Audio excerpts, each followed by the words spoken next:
Well, it's going to be a mixture of things. I'll be doing a little bit of Nimmo Twins comedy, so maybe a couple of little bits that people know before, maybe even a new Nimmo's bit, I'm not sure. But there's also going to be an extract from the show that I'm planning now that doesn't have a title, that's going to be at Norwich Playhouse late August, the beginning of September for 3 nights, which is me really talking about my life for the first time, making it funny, alluding to the things in my life that have caused me anxiety. So it'll be an opportunity for me to do comedy as myself for the first time in many years. I gave up doing stand-up comedy in 2002 and I haven't been on stage as myself really since then. So I'm hoping that the 2-minute or 3-minute extract I do from that lands, and that it's a mixture of quite a dark story, but to find the comedy in it, because that's really the balance I want to bring to the show that I'm writing, and also to the evening really.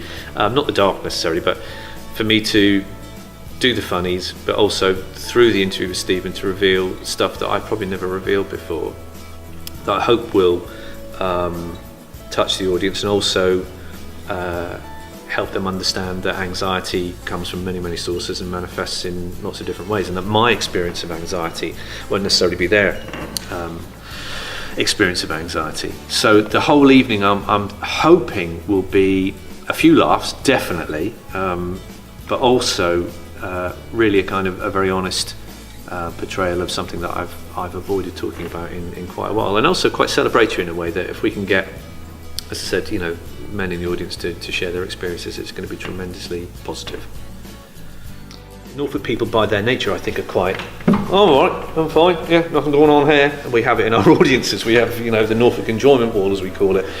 People are like that.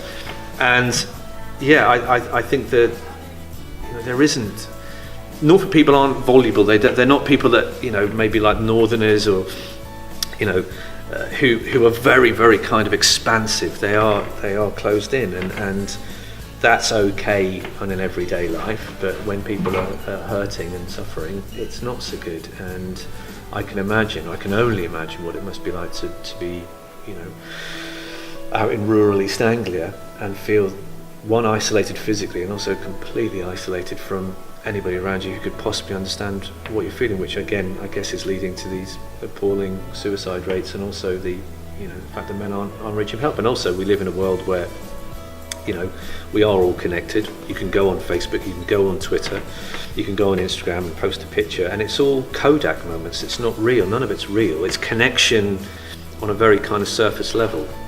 It's very rarely you'll see a deep and meaningful conversation on Twitter.